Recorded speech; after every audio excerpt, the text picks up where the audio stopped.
महासंग्राम महासंग्राम। नमस्कार, मैं दीक्षा कुलश्रेष्ठ। आप देख रहे हैं इंडिया हाईएस्ट न्यूज चैनल। जुड़े रहिए आज की ताजा खबरों के साथ। माता की, भारत माता की, वंदे वंदे वंदे। आज के इस कार्यक्रम में मंच पर मेरे साथ उपस्थित यहां के लोकप्रिय सांसद और किसान मोर्चा के राष्ट्रीय अध्यक्ष श्री राजकुमार चाहर जी, उत्तर प्रदेश सरकार में मंत्री के रूप में जिन्होंने अच्छा कार्य किया है, यहां के वर्तमान में अभी विधायक चौधरी उदय भान सिंह जी, जिलाध्यक्ष श्री गिरिराज कुशवाहा जी, महामंत्री श्री संजय चौहान जी, आज के इस कार्यक्रम में हमारे लोकप्रिय प्रत्याशी चौधरी बाबूलाल जी, विधायक महेश गोयल जी, प्रधान श्री रवि शर्मा जी, रामेश्वर चौधरी जी, बलबीर सिंह जी, ठाकुर जोगेंद्र सिंह जी, महस सिंह जी, दुर्गपाल सिंह चाहर जी, प्रशांत पोनिया जी, ठाकुर कुलदीप सिकरवार जी, सोनू चौधरी जी, शेर सिंह जी और मंच पर उपस्थित भारतीय जनता पार्टी के सभी पदाधिकारीगण और उपस्थित भाइयों बहनों, आज यहां पर फतेहपुर सीकरी की इस धरती पर आप सभी के साथ भारतीय जनता पार्टी के प्रत्याशी के समर्थन में अपील करने के लिए मैं आया हूं। भाइयों बहनों, उत्तर प्रदेश विधानसभा का चुनाव प्रारंभ हो चुका है और उत्तर प्रदेश विधानसभा के चुनाव में प्रथम चरण में 10 फरवरी को आप सभी को उत्तर प्रदेश विधानसभा के लिए अपना प्रतिनिधि चुनकर के भेजना है। आपने प्रदेश के अंदर कांग्रेस, समाजवादी पार्टी और बहुजन समाजवादी पार्टी की सरकार को भी देखा है और विगत 5 वर्ष के दौरान भारतीय जनता पार्टी की सरकार की कार्यपद्धति को भी देखा है। भाइयों बहनों, वर्तमान में पूरी दुनिया कोरोना महामारी की चपेट में है। कोरोना की तीसरी लहर ने व्यापक जनधन की हानि की। दुनिया कोरोना से पस्त है, लेकिन भारत के अंदर प्रधानमंत्री मोदी जी के मार्गदर्शन में, उनके नेतृत्व में बेहतरीन कोरोना प्रबंधन का जो कार्य हुआ है, आज उसका परिणाम है कि भारत एक बेहतर स्थिति में है। यहां पर न केवल प्रत्येक व्यक्ति के जीवन की रक्षा का, बल्कि प्रत्येक व्यक्ति की जीविका की रक्षा के लिए भी उचित प्रबंध करने के प्रयास हुए हैं। कोरोना की थर्ड वेव के दौरान आपने देखा होगा कि वैक्सीनेशन का कार्यक्रम इतने अच्छे ढंग से चला कि थर्ड वेव की आशंका को समय से पहले ही नियंत्रित कर दिया गया है। सेकेंड वेव के दौरान भी ऑक्सीजन का संकट आया था, लेकिन प्रधानमंत्री मोदी जी के नेतृत्व में ऑक्सीजन में प्रदेश का हर जनपद आज आत्मनिर्भर हो गया है। और भाइयों बहनों, प्रथम वेव में भी आपने देखा होगा, लॉकडाउन के दौरान प्रवासी कामगार और श्रमिक अपने घरों को आए, उनको सुरक्षा, उनको खाद्यान्न उपलब्ध कराना, पूरे कोरोना कालखंड में न केवल फ्री में टेस्ट, फ्री में उपचार की व्यवस्था, फ्री में वैक्सीन, सबको वैक्सीन, और डबल इंजन की सरकार है तो डबल डोज राशन की भी हर गरीब को देने का कार्य भी किया गया। भाइयों बहनों, मैं आपसे पूछना चाहता हूं, कोरोना के दौरान डबल इंजन की भारतीय जनता पार्टी की सरकार आपकी सेवा में थी। भारतीय जनता पार्टी के सांसद, विधायक, पदाधिकारी आपकी सेवा में थे। लेकिन कोरोना के दौरान न सपा का अता पता था, न बसपा का अता पता था, न ही कांग्रेस का अता पता था। जो संकट में साथी नहीं, वह आपका सही साथी नहीं। वह कैसे सहयोगी जो संकट में सहयोग न करे। संकट का सहयोग भारतीय जनता पार्टी की डबल इंजन की सरकार कर रही थी। वही साथी है। ये तो सपा और बसपा तो अवसरवादी हैं और चुनाव में अवसरवादियों को सही सबक सिखाने की आवश्यकता है। इसीलिए भाइयों बहनों, मैं आपसे अपील करने के लिए आया हूं। भाइयों बहनों, मैं इस धरती को नमन करता हूं। यह धरती महापराक्रमी योद्धा गोकुल जाट की भूमि भी है। याद करिए, गोकुल जाट जी के नाम पर हम लोगों ने यहां एक चौक का नामकरण किया है, सड़क का भी नामकरण किया है। याद करिए, गोकुल जाट ने औरंगजेब के छक्के छुड़ा दिए थे।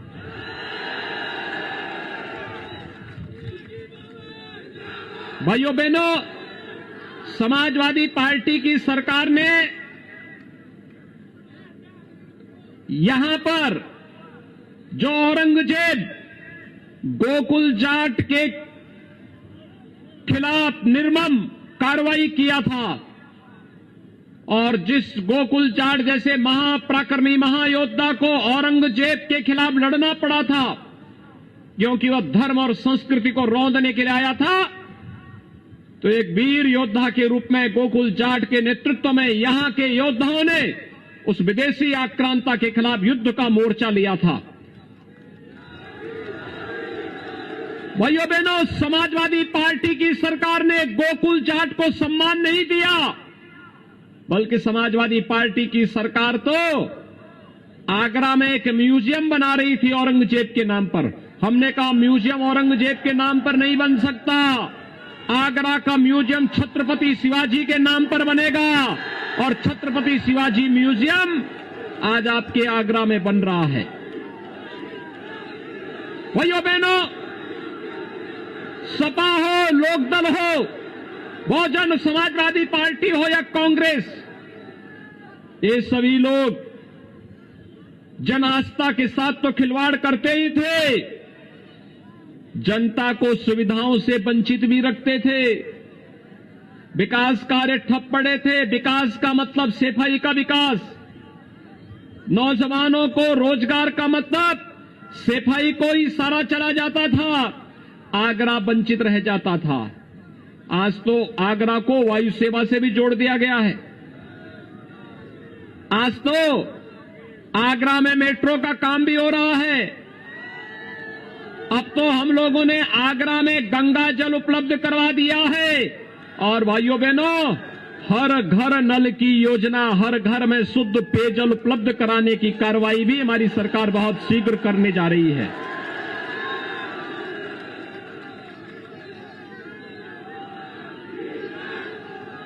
पिछली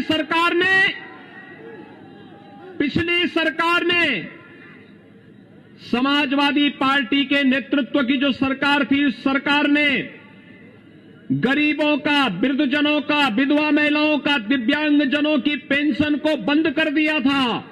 हमारी सरकार 1 करोड़ वृद्धजनों को, विधवा महिलाओं को, दिव्यांगजनों को 12,000 रुपए सालाना पेंशन की सुविधा उपलब्ध करवा रही है। ये हमारी गरीब कल्याण की योजना को प्रदर्शित करता है। कुंवारी कन्याओं के लिए कन्या सुमंगला योजना, ये भारतीय जनता पार्टी की सरकार लेके आई। डबल इंजन की सरकार, हर कन्या को स्कूल में पढ़ने की व्यवस्था हो, बेटी के जन्म लेने से लेकर के बेटी के स्नातक तक की पढ़ाई फ्री में, और फ्री में ही नहीं बल्कि 15,000 रुपए बेटी को पढ़ाई के दौरान भी सरकार अलग से उसके अकाउंट में देने का कार्य करेगी। ये मुख्यमंत्री कन्या सुमंगला योजना भी भारतीय जनता पार्टी की डबल इंजन की सरकार ने दिया। भाइयों बहनों, बेटियों की सुरक्षा या कानून व्यवस्था की स्थिति, दंगा, हर तीसरे दिन दंगा, या बेटियों की सुरक्षा में कितना खेल होता था। लेकिन आज बेटी भी सुरक्षित है, प्रदेश में दंगे नहीं होते। अब तो दंगा करने वाले को 10 बार सोचना पड़ता है कि दंगा करेंगे तो पोस्टर चश्मा हो जाएंगे। बाप दादों ने जो नैतिक अनैतिक तरीके से कमाया है सब बिक जाएगा। इसलिए सभी लोग आज दंगा करने से भागते हैं। नहीं तो भाइयों बहनों, सपा की सरकार में हर तीसरे दिन एक दंगा होता था। एक नियति बन चुकी थी प्रदेश की दंगा करने की। और इसलिए आज हम सब आए हैं आपके बीच में आपसे कहने के लिए, मात्र भारतीय जनता पार्टी एक पार्टी है जो गांव, गरीब, किसान, नौजवान, महिलाएं और समाज के प्रत्येक तबके के हितों के लिए कार्य करने के लिए पूरी प्रतिबद्धता के साथ कार्य कर रही है। और भाइयों बहनों, भारतीय जनता पार्टी की सरकार है जो आस्था का भी सम्मान कर रही है। प्रत्याशियों की सूची आप देखें, कैसे कैसे लोगों को समाजवादी पार्टी और बहुजन समाजवादी पार्टी और कांग्रेस में एक होड़ लगी है। ऐसे लोगों को प्रत्याशी देने की जिनकी आपराधिक पृष्ठभूमि है। याद करिए, मुजफ्फरनगर का दंगा भी हुआ था और मुजफ्फरनगर के दंगे से समाजवादी पार्टी की टोपी पूरी रंगी हुई है। उन निर्दोष किसानों का, उन निर्दोष जाति युवकों का, गौरव और सचिन नाम के उन निर्दोष नौजवानों के खून से रंगे हुए समाजवादी पार्टी के हाथ। एक तरफ मुजफ्फरनगर के दंगों से इनके हाथ रंगे हुए हैं और दूसरी तरफ राम भक्तों पर गोली चलाने का भी पाप इनके ऊपर लगा हुआ है। इन लोगों को जब अवसर मिला, इन्होंने प्रदेश को दंगों की आंख में झोंकने का कार्य किया। प्रदेश के विकास की योजनाओं पर बंदरबाट करने का कार्य किया। प्रदेश के विकास को इन लोगों ने पूरी तरह से प्रदेश को बर्बाद करने के लिए कोई भी ऐसा जो भी षड्यंत्र हो सकता था, उस षड्यंत्र के हिस्सेदार सपा और बसपा अपने अपने समय में रही है। और इसलिए भाइयों बहनों, आज हम सब आपके बीच में आए हैं। भारतीय जनता पार्टी की डबल इंजन की सरकार है। प्रधानमंत्री मोदी जी के नेतृत्व में आज पूरा देश विकास की एक नई ऊंचाइयों की ओर तेजी के साथ बढ़ रहा है। भारत दुनिया के अंदर एक महाताकत के बनकर के उभर रहा है। हर गरीब को, हर किसान को, हर नौजवान को और महिला को आज सम्मान मिल रहा है। और आप देख सकते हैं, हर गरीब को शासन की योजना के साथ जोड़ने के लिए प्रधानमंत्री किसान सम्मान योजना किसानों के लिए हो, गरीबों को उनकी उपज का दाम देने का हो, फूड प्रोसेसिंग सेंटर के रूप में आलू प्रोसेसिंग के लिए अलग अलग यूनिट लगाने की कार्रवाई हो। अभी हम लोगों ने मथुरा में लगाया है, एक बहुत बड़ा उद्योग लगाया है जहां 1 लाख मीट्रिक टन आलू की प्रोसेसिंग हर साल होगी। किसान को अच्छा दाम मिलेगा और किसान खुशहाल होगा। प्रदेश के 2,54,00,000 किसान भाइयों बहनों प्रधानमंत्री किसान सम्मान निधि का लाभ प्राप्त कर रहे हैं।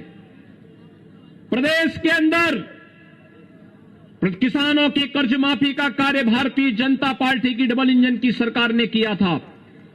और यही नहीं, प्रदेश के नौजवानों के लिए 5 लाख नौजवानों को सरकारी नौकरी देने की कार्रवाई रही हो या फिर 1,61,00,000 नौजवानों को रोजगार की सुविधा, ये केवल डबल इंजन की भारतीय जनता पार्टी की सरकार के ही द्वारा किया गया। पिछली सरकारें तो नौकरी निकलती थी, चाचा भतीजा और महाभारत के सारे रिश्ते और नौजवानों के परिवारों से वसूली के लिए निकल पड़ते थे। प्रदेश के अंदर नौकरी के नाम पर लूट खसोट होती थी, ट्रांसफर पोस्टिंग के नाम पर केवल पैसा वसूला जाता था और तमाम प्रकार के माफियाओं को प्रश्रय देकर के अराजकता पैदा करवाने की पूरी छूट दी जाती थी। भाइयों बहनों, आज हम सब आपके बीच आए हैं आपसे कहने के लिए, भारतीय जनता पार्टी राष्ट्रवाद, सुशासन और विकास के मुद्दे पर इस चुनावी समर में आपके सामने है। कोरोना के कारण हम बड़ी बड़ी रैली नहीं कर पा रहे हैं, चुनाव आयोग ने रोक लगाई है, उस सब के बावजूद आपका उत्साह भारतीय जनता पार्टी के समर्थन में जो दिख रहा है, मैं विश्वास के साथ कह सकता हूं, जो अपराधी और माफिया सपा बसपा का प्रत्याशी बनकर के जनता को धमकाने का कार्य कर रहे हैं, वे लोग याद कर ले 10 मार्च की तिथि, जब परिणाम आएंगे, भारतीय जनता पार्टी प्रचंड बहुमत के साथ सरकार बनाएगी, तो फिर माफियाओं के खिलाफ कार्रवाई का अभियान और बुलडोजर चलने का अभियान फिर प्रारंभ हो जाएगा, फिर चलेगा। और उसी विश्वास के साथ मैं आपके बीच में आया हूं। ये फतेहपुर विधानसभा सीट से हम लोगों ने अपना योग्य प्रत्याशी, आपने योग्य विधायक दिया था चौधरी उदय भान जी के नाम पर, प्रदेश सरकार ने उन्हें मंत्री बना करके यहां की सेवा और प्रदेश की सेवा के लिए लगाया था। चौधरी उदय भान सिंह जी हमारे बहुत अच्छे विधायक के रूप में उन्होंने काम किया और आज भाइयों बहनों, हमने यहां पर चौधरी बाबूलाल को एक बार फिर से प्रत्याशी के रूप में आपके बीच में उतारा है। चौधरी बाबूलाल एक युवा है और आपकी तरह युवा बनकर के कार्य करना चाहते हैं, उनके अंदर जज्बा है। चौधरी बाबूलाल जब काम करेंगे तो भाइयों बहनों, पेयजल की समस्या का भी समाधान होगा। बालिका शिक्षा की समस्या के लिए हमने पहले ही कॉलेज दे दिया है, जमीन दे दीजिए, कॉलेज का निर्माण भी यहां पे हो जाएगा। तो कॉलेज के लिए हम पहले कॉलेज स्वीकृत करके यहां भेजे हुए हैं। आप लोग चौधरी बाबूलाल से सहमत हैं? कमल निशान पर सब वोट देंगे? दोनों हाथ उठा करके मेरे साथ बोलेंगे, भारत माता की, भारत माता की।